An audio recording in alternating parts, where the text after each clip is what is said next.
1922년 6월 24일 반유대주의 민병대인 오가니제이션 콘술의 대원 3명은 바이마르 공화국의 외무장관이었던 발터 라테나우를 암살합니다.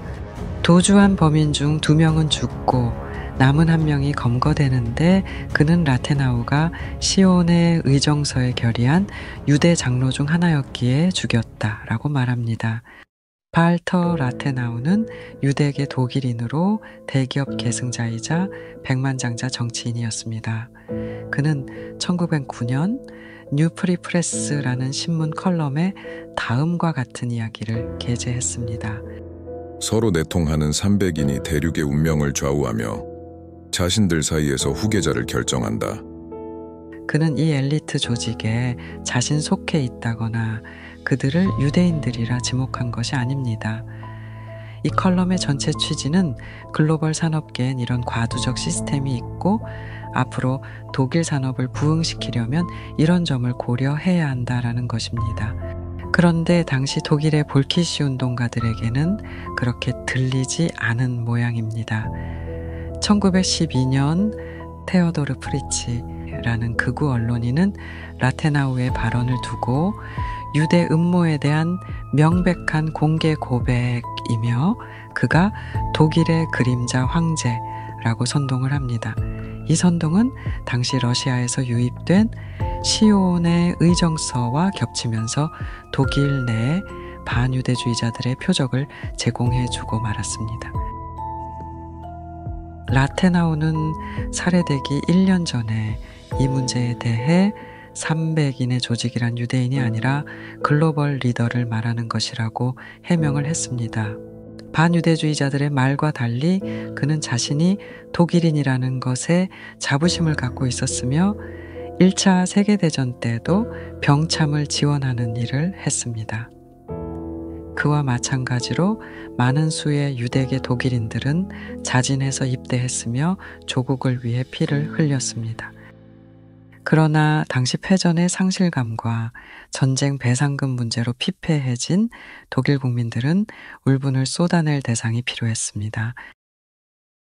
라테나우가 죽기 얼마 전에도 콩피에뉴 종전협상에 서명한 전 재무장관 마티아스 에르츠베르거를 암살한 사건이 있었습니다. 라테나우는 죽기 직전 외무장관으로서 소비에트 러시아와 라팔로 조약을 맺고 돌아왔는데 극우 세력들은 이것을 유대인이 주동된 볼셰비키당과 유대인 장관이 내통하는 것이고 독일의 공산혁명을 수입하려는 것으로 해석했습니다. 사실 이 조약은 패전 후 고립무원이 된 독일이 러시아와의 관계 개선을 통해 경제 재건을 도모하려고 했던 것입니다. 그의 죽음은 독일 전역에 거대한 추모 행렬을 불러왔고 반유대주의 광기는 이제 돌이킬 수 없는 강을 건너고 있었습니다. 한편 프랑스 및 연합국 국가들은 미국의 빚진 전쟁 자금 차관을 갚아야 하는 상황이었습니다. 이는 독일에 대한 전쟁 배상금으로 받아내야 했습니다. 당시 국제사회는 근본위제 화폐를 통용했는데 전후 독일의 근보유고는 바닥이었습니다. 그러자 프랑스는 1923년 기습적으로 독일 루르 지역을 점령하고 배상금을 독촉합니다. 점령군은 독일 제국은행에 들이닥쳐 남은 금을 싸그리 긁어갔으며 화폐까지 직접 찍어서 가져갔습니다. 이 사건으로 독일 정부는 배상금을 갚겠다며 화폐를 마구 찍어내는데 이게 그 유명한 전후 독일의 초인플레이션 사태의 원인이 됩니다. 물가는 천정부지로 올라 빵 한 조각을 사려면 지폐에 한 수레를 싣고 왔어야 했습니다. 돈을 땔감으로 쓰고 벽지로 쓰기까지 했습니다. 이러한 치욕적인 상황을 독일 국민들은 견딜 수 없었습니다. 울분을 참지 못하고 폭동이 일어났는데 그게 바로 나치와 히틀러가 일으킨 뮌헨 맥주홀 폭동입니다. 그러나 이때 독일을 구원한 것은 히틀러와 같은 무장 민병대가 아니었습니다. 바로 독일 제국은행 총재 얄마르 샤우트. 그는 이 초인플레이션을 타개할 아이디어를 내는데 바로 근본위제를 끊어버리는 것이었습니다. 그는 땅 본위제를 기초한 렌텐마르크를 출시합니다. 즉 땅을 담보로 한 화폐를 고안한 것이죠. 그러자 초인플레이션은 그 즉시 마법처럼 사라집니다. 이 일련의 일들이 모두 1923년 한 해에 일어난 일입니다. 이 기이한 현상을 목격한 미국은 바로 전후배상금 문제에 개입하게 됩니다. 바로 도스 플랜이란 계획이죠. 독일의 전쟁 배상금을 탕감해주고 경제 재건을 위해 차관을 제공하겠다. 이 지원의 전제 조건은 근본이 화폐로 돌아올 것. 그렇게 화폐 개혁을 한 지 1년 만에 다시 라이히스마르크라는 근본이 화폐를 사용합니다. 또한 독일 제국은행의 지분의 절반을 가져가며 독일의 공영 기업들을 채무 이행의 담보로 잡습니다. 미국은 그 즉시 엄청난 차관을 독일 쏟아붓습니다. 이 플랜에 발벗고 나선 것이 JP 모건과 록펠러였죠.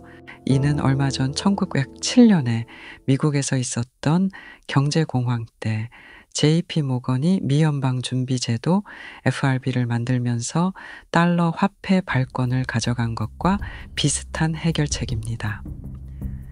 이것은 로스차일드 가문이 영국의 영란은행, 일본의 일본제국은행을 만든 방식과도 같습니다. 핵심은 근본위에 기반한 화폐 발권 권한에 대한 것입니다. 배상금 시스템은 이렇습니다. 미국이 차관을 독일에 대출해주면 독일은 다시 그 차관을 담보로 화폐를 찍어 프랑스와 연합국에 배상금으로 주고 유럽의 연합국들은 다시 미국의 전쟁 때 빌린 차관을 갚습니다. 그렇게 미국은 자기 받을 돈을 갚으라고 자기 돈을 빌려주는 희한한 방식으로 유럽 각국으로부터 이자를 부과하고 금을 긁어 모읍니다. 이건 그저 달러만 찍어내면 금방석이 않는 시스템인 거죠. 이런 거품 경제는 미국의 광란의 20년대를 만듭니다. 돈이 넘쳐 흐르는 시대였던 거죠. 독일도 마찬가지입니다. 1924년부터 1929년까지 바히마르 공화국은 전례 없는 경제 활황을 누리면서 정부의 지지율도 덩달아 오르게 됩니다. 이때 감옥에서 막 출소한 유명 인사가 있었는데 그는 나의 투쟁이란 책으로 돌아온 아돌프 히틀러였습니다. 그는 뮌헨 폭동으로 애국자 소리를 들으며 입소했으나 단 9개월 사이 독일은 천지개벽을 했습니다. 나치당은 곧 이은 선거에서 기대와 달리 저조한 성적을 거둡니다. 한때 독일을 뜨겁게 달구었던 볼키시 운동은 퇴조가 보이기 시작합니다. 이대로라면 나치당의 소멸은 시간 문제였습니다. 그때 미국에서 세계사를 뒤흔드는 사건이 터지는데 바로 1929년의 대공황 사태입니다. 미국 주식시장이 하루아침에 대폭락을 거듭하자 전 세계로 금융공황이 퍼져나갔습니다. 달러는 급히 회수됐고 독일에서 외환은 썰물 빠지듯 사라졌습니다.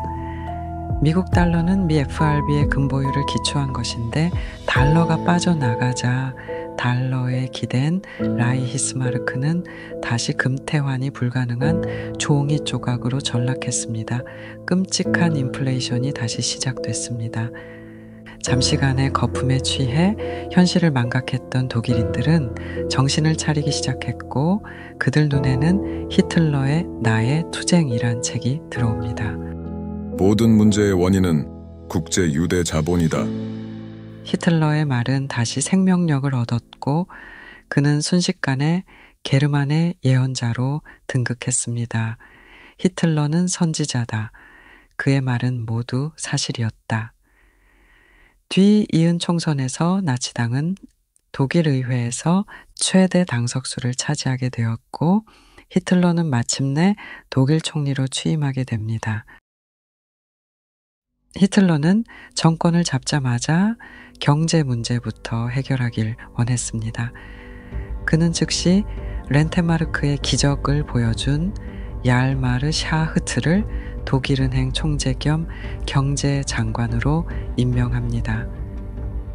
샤흐트는 렌테마르크 때와 같이 또 한 번의 기적 같은 마법을 선보이는데 바로 정부가 회계용 회사를 하나 만들어서 정부 보증 채권을 찍어내게 한 것이죠.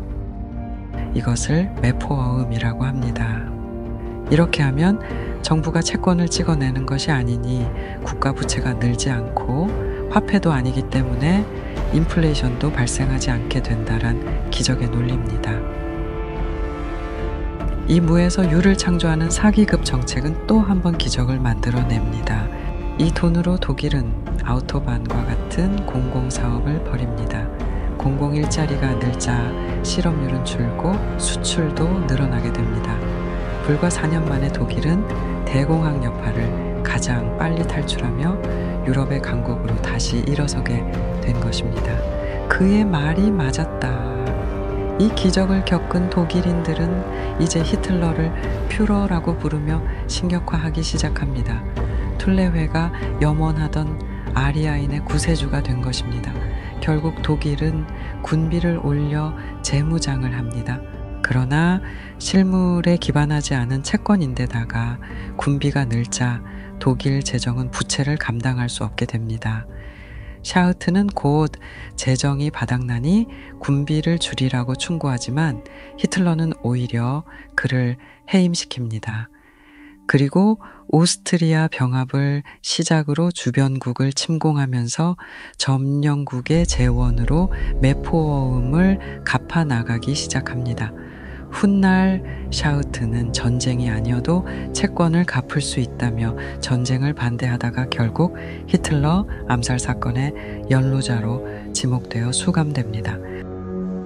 1931년 영국을 필두로 유럽 국가들이 차례대로 근본 위제를 탈퇴하자 1933년 미국 루즈벨트 대통령은 긴급은행권을 발동해 FRB에게 화폐 발행권을 위임하고 금태환 포기를 선언합니다. 이렇게 샤흐트가 쏘아 올린 화폐 개혁으로 서구권을 올감했던 황금 족쇄가 끊어지자 대공황은 진정되었습니다.